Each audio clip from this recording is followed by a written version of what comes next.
Donna J. Donnan presents Ask Donna, a weekly podcast on a plethora of topics and tips. Donna's podcast is split into 4 distinct sub-podcasts. The first week of the month is where Donna hosts her Ask the Bloggers podcast on such topics as overcoming bullies and bullying, tips on entrepreneurship, and protecting oneself from scams and scammers. The second week of the month is where Donna hosts her Ask the Coach podcast. A bit of this, a bit of that from her monthly Did You Know diary. The third week of the month is where Donna hosts her Ask the Homemaker podcast. Tips on everyday hints to help you take advantage of natural remedies and solutions. And the fourth week of the month is where Donna's podcast is all about her product review and a book review. Sit back and enjoy. Hello everybody, my name is Donna J. Jodhan and I am your host for the Ask Donna show. It is the third week of November, believe it or not. I can't believe it. November is simply motoring along, and I hope that everyone is already in the festive mood for this holiday season. And I would like to start again by thanking all of you who continue to send in your thoughts, your feedback, your comments, and your suggestions. Thank you very, very much. Please keep them coming to me at askdonnaonblindlife@gmail.com. That is askdonnaonblindlife@gmail.com.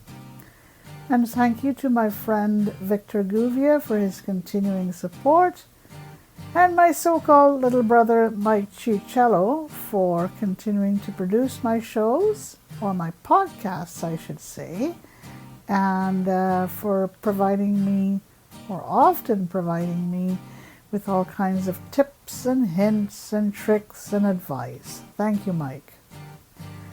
For this week, we are going to be featuring Ask the Homemaker. This is what the third week's podcast is all about, asking the homemaker. And for this week, I have lots of tips for you. Just remember, if you want a copy, an electronic copy of these tips, do not hesitate to write to me at askdonnaonblindlife@gmail.com. Put in the subject line Week 3 for November, and I will know exactly what to send to you. Okay? So, for this week, here goes.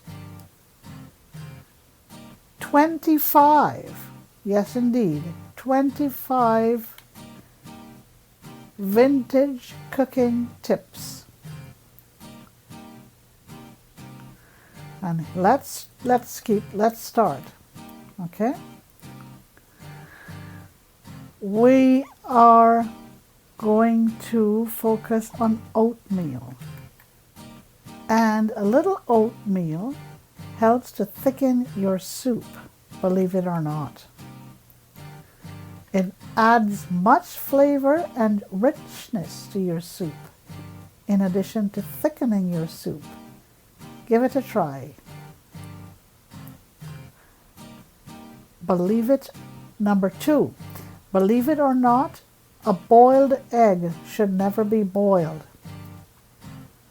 Simmering produces better results, and it is also tastier as well. It is also true for hard-boiled eggs. Okay, so a boiled egg should never be boiled, all right? Simmering produces tastier, better results, and the same is true for a boiled egg, for a hard-boiled egg. Number 3, cheese souffle will stay up high it would be light and handsome if you use quick cooking tapioca, okay, instead of flour to thicken the milk base. So use tapioca instead of flour. So if you're making a 3-egg souffle, take 3 tablespoons of tapioca, okay, to 1 cup of milk if you're making a 3-egg souffle.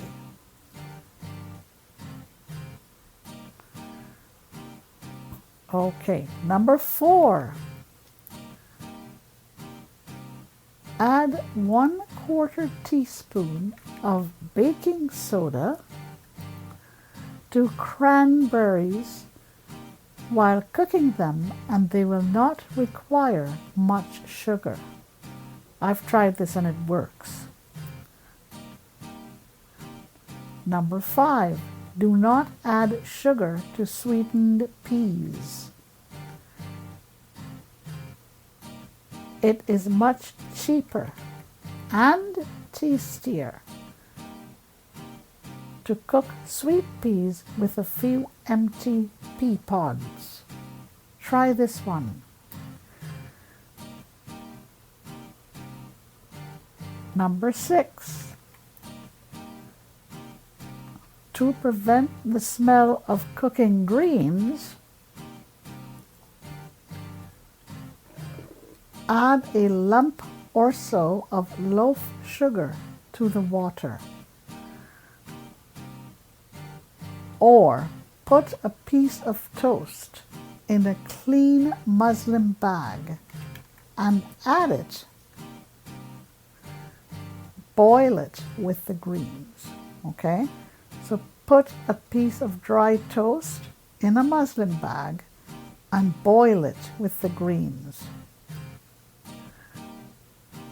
Another method is to add a teaspoon of vinegar to the water when it is boiling. 7. Lemon juice or vinegar in the water. If you want to keep your cauliflower snowy and of a snowy white color, do this, okay? Lemon juice or vinegar in the water if you want to keep your cauliflower nice and snowy white. Okay? Number 8. In order to preserve the color of your green vegetables, put them on in boiling water with a pinch of baking soda. Okay? So put them on to cook in boiling water with a pinch of baking soda. Or keep the cover off while boiling them.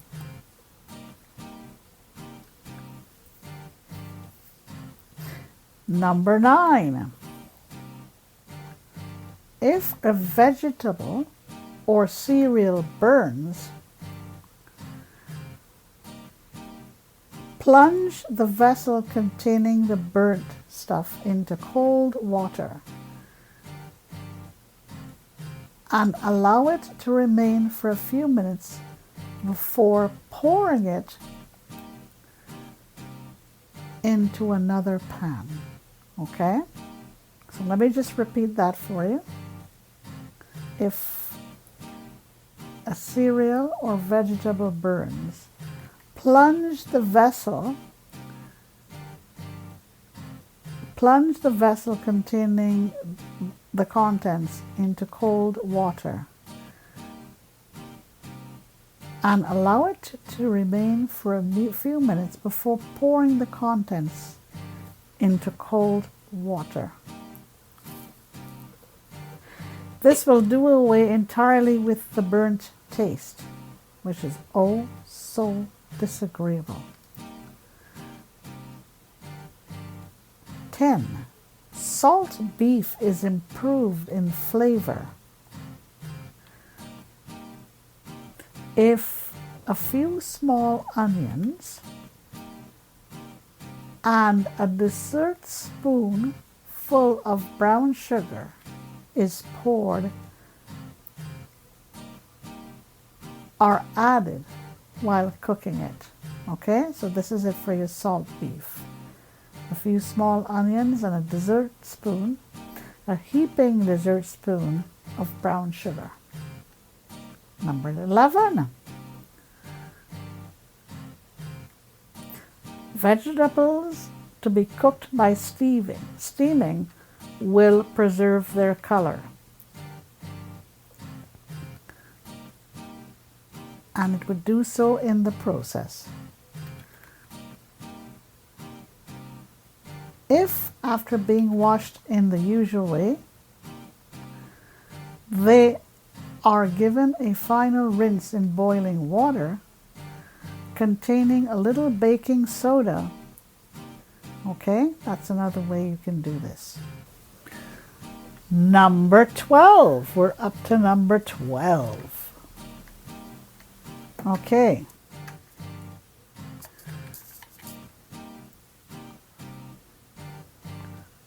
To prevent the odor of boiling ham or cabbage permeating your house, here's what you do.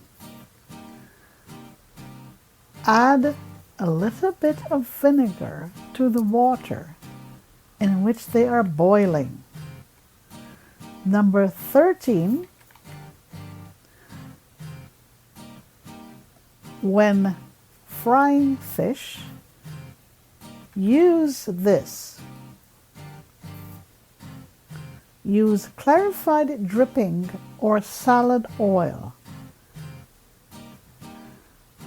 Lard, L-A-R-D, lard smells and buttered fries are a bad color.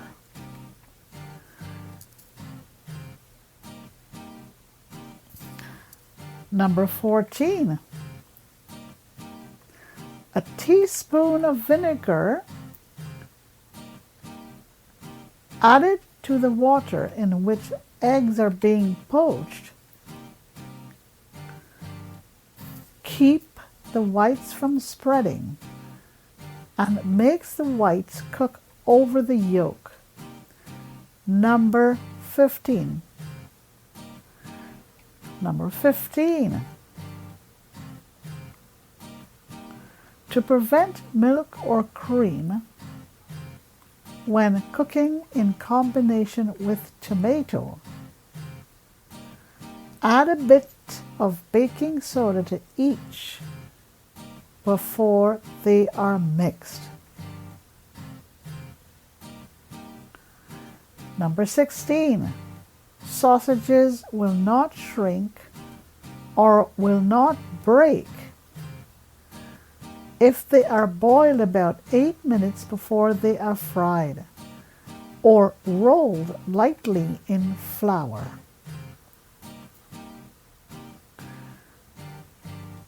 Number 17. Wash leafy vegetables such as spinach thoroughly before cooking. Do not add any water. The water that clings to the leaves is enough to cook them in.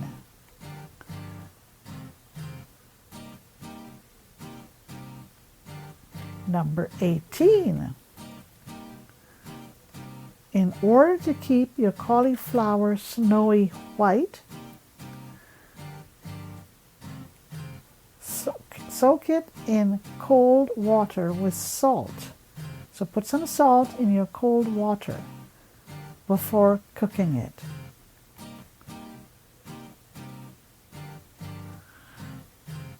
Number 19. To lessen the odor of cooking turnips,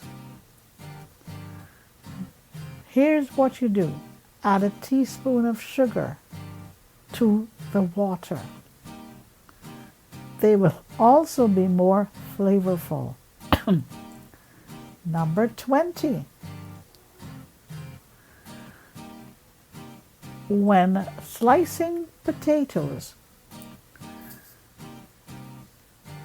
hold the paring knife over a gas flame or over boiling water, and the potatoes will slice very easily.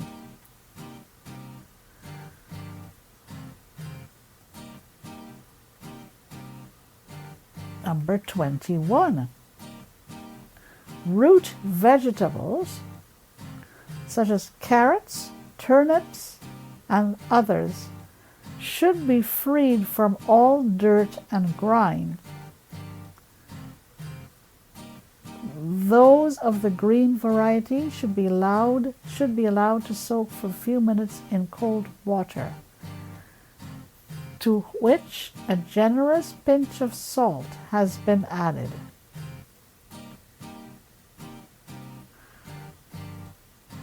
Number 22, you will not waste any flour. If you dust it from a large salt shaker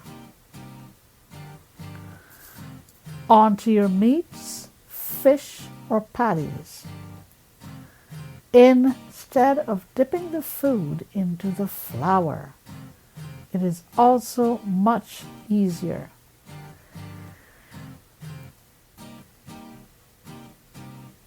Number 23. Retain vitamins and flavor and do this in safe ways by boiling your carrots in their skins. Instead of peeling them, mash them with salt and pepper. Number 24, keep sweet potatoes from drying out by greasing the skins with cooking fat or oil before cooking them or before baking them. I love sweet potatoes. Okay? So, before you bake them, grease them with any cooking fat or oil. All right?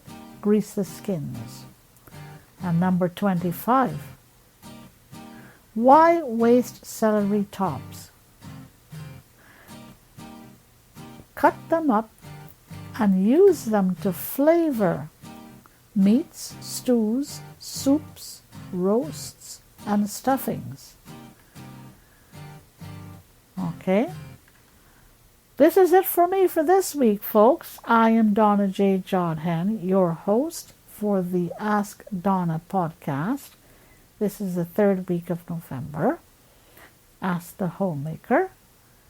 I want to wish you a great rest of the day and a great rest of the week. And I will see you next week. Take care and stay safe. That's it for this week. Donna hopes that you enjoyed her podcast today. She thanks you for having taken the time to tune in and looks forward to being with you next week. Send your thoughts and feedback to Donna at AskDonna on linelife@gmail.com.